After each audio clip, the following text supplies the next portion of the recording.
Bonjour et bienvenue dans cette démonstration de Vendora, notre solution tout en un pour la gestion des points de vente. Elle se compose de trois produits interconnectés. VMS Vendora Main System, c'est une application web utilisée par l'équipe Vendora pour créer des clients. VBO Vendora Back Office, c'est une application web accédée par le client pour gérer son activité. Et VPOS Vendora Pose, c'est une application iPad utilisée par les employés sur le terrain. Cette démonstration constitue notre POC, Proof of Concept, que nous avons mis en place pour valider le fonctionnement complet de notre solution. En parallèle, notre équipe travaille déjà sur des améliorations de l'interface finale de back-office. Je vous présenterai ces améliorations à la fin de la démonstration.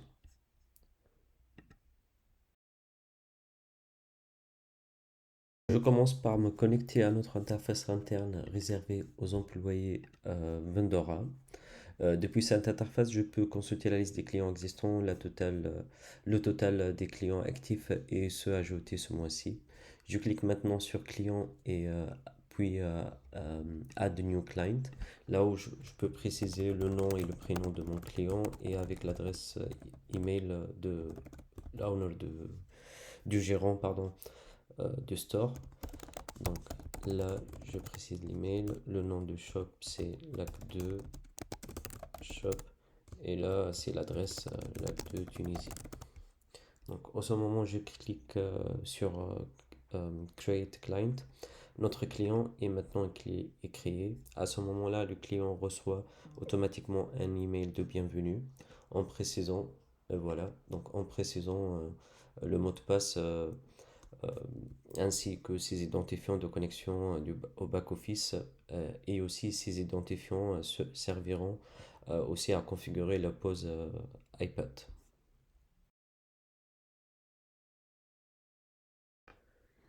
Nous passons maintenant dans le pot du client.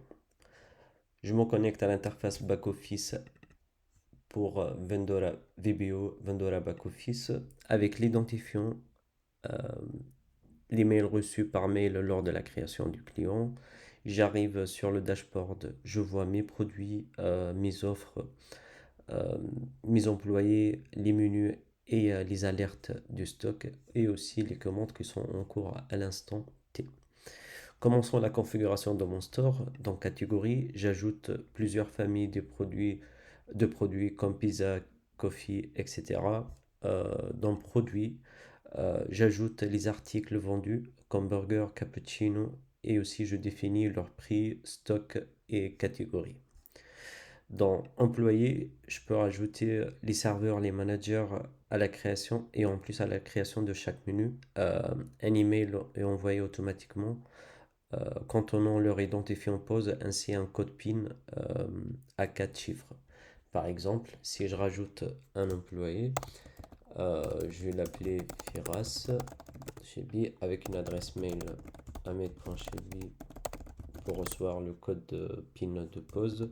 Et là, je précise numéro de téléphone. Et là, par exemple, je précise l'adresse. Et son rôle, c'est waiter. Donc là, au moment où j'ai cliqué sur Save, donc normalement j'ai bien reçu un email de Welcome en précisant le code PIN que je peux utiliser dans la vente de la pause. Donc là, par exemple, on a aussi la fonctionnalité pour ajouter des menus euh, dans laquelle où je regroupe des produits pour créer une formule spéciale. Là, par exemple, je peux créer euh, menu, menu Welcome. Donc je peux le mettre à 10 dinars, là dans lequel où je peux sélectionner un café. Donc si je clique Save, donc on a bien un nouveau menu de bienvenue à 10 dinars. Enfin, des offres. Dans la fonctionnalité offre, je peux créer des promotions valables entre deux dates euh, qui sera géré automatiquement pour l'affichage des produits dans la pause. Donc par exemple là, offre spare et offre, ils sont plus disponibles, ils sont inactifs. Et là, on a bien une offre Ramadan qui commence le 8 jusqu'à le 17. Bien sûr, on peut supprimer des offres ou bien modifier. On peut aussi modifier les dates. pour chaque offre. Et aussi, on peut soit sélectionner une offre pour un seul produit ou bien pour un menu. Par exemple, si je sélectionne un produit, je peux pas, bon, bien sûr, sélectionner un menu. Euh, donc, si par exemple, je peux modifier euh, le offre Ramadan sur, je dis n'importe quoi, sur un menu week-end. Donc, et là, j'ai bien l'offre qui est toujours valable. Maintenant, tout est prêt, mon magasin est bien configuré. Passons maintenant aux pauses.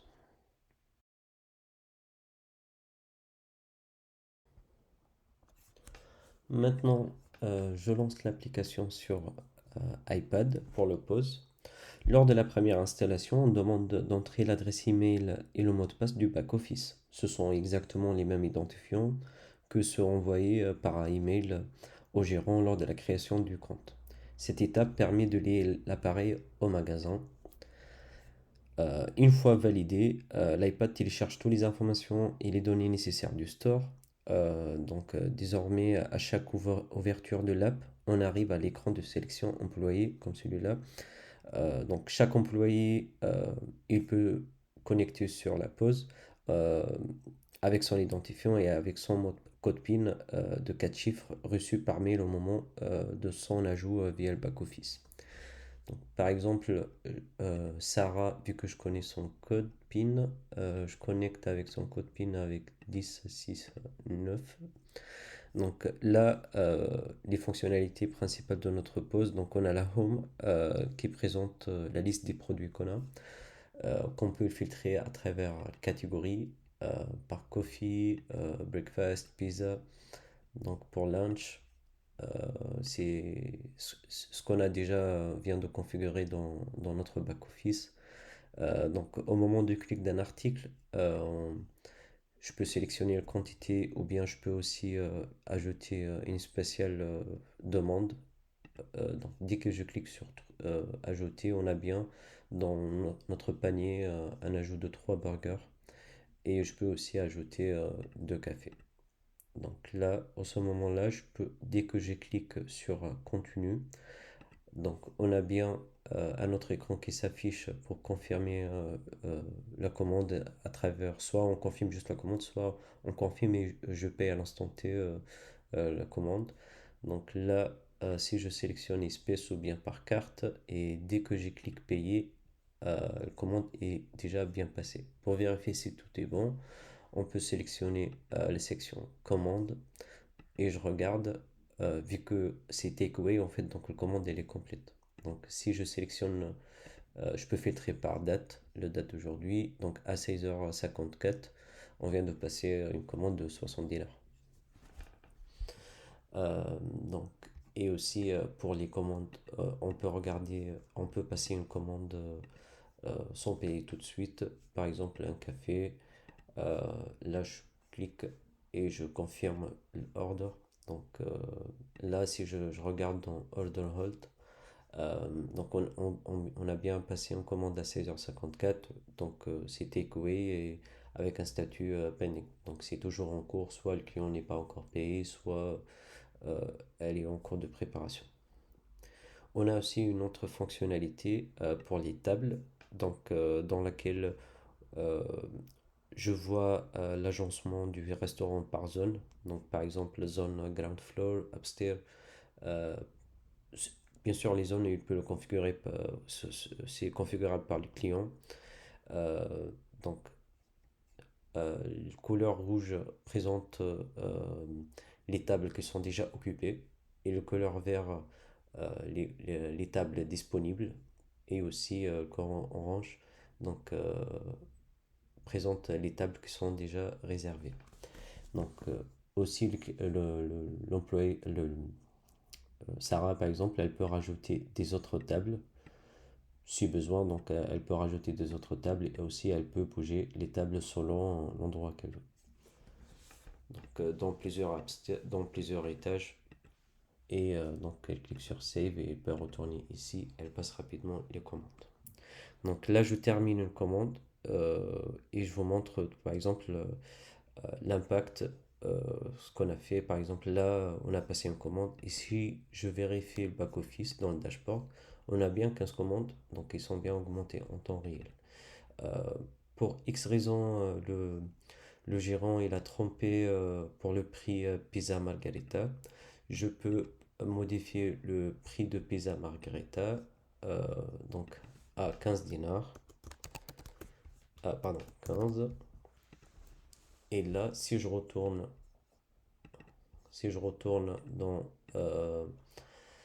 dans mon pause, donc j'ai bien pizza margarita, il est bien modifié à 15 dinars.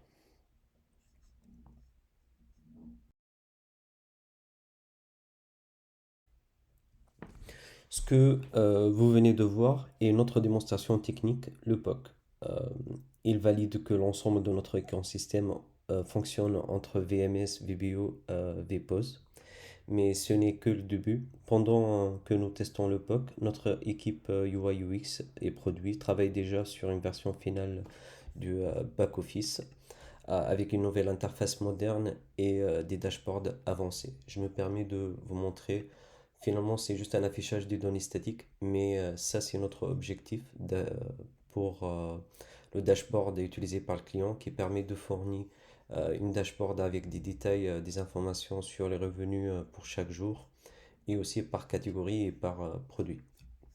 Donc là, par exemple, c'est notre dashboard. Ce qu'on a pensé aussi pour l'ajout des ingrédients. Donc bientôt sera disponible comme feature. Donc on va, en tant que owner ou bien chef cuisinier, il peut rajouter des stocks, des ingrédients, ce qui aide beaucoup à faire l'inventaire et faire l'analyse d'inventaire. Donc ça, c'est notre design, ce qui était prévu à faire bientôt pour notre inventaire, là où il précise le statut de chaque produit ou bien ingrédient et aussi les analyses et les recommandations pour notre gérant. Je rajoute aussi, on a notre partie Sales Dashboard. Donc là, il peut configurer, faire un filtre en fait sur les dates pour voir les totals du revenu, le average order, donc qui aide beaucoup vraiment le owner pour améliorer sa production et faire attention surtout pour la performance et il gagne plus, ce que sûr. Donc ces écrans illustrent la direction vers laquelle évolue notre produit final grâce à une collaboration entre nos développeurs et designers et nos experts métiers. Euh, donc, en quelques clics, Vendora permet de créer un magasin, le configurer entièrement, ajouter les employés, les produits, les offres, puis commencer la prise de commande à travers l'iPad. C'est une solution moderne, simple et efficace pour les restaurants qui veulent tout gérer depuis une seule plateforme. Et avec l'évolution de produits, nous visons à une expérience encore plus intelligente et automatisée. Et merci beaucoup pour votre attention.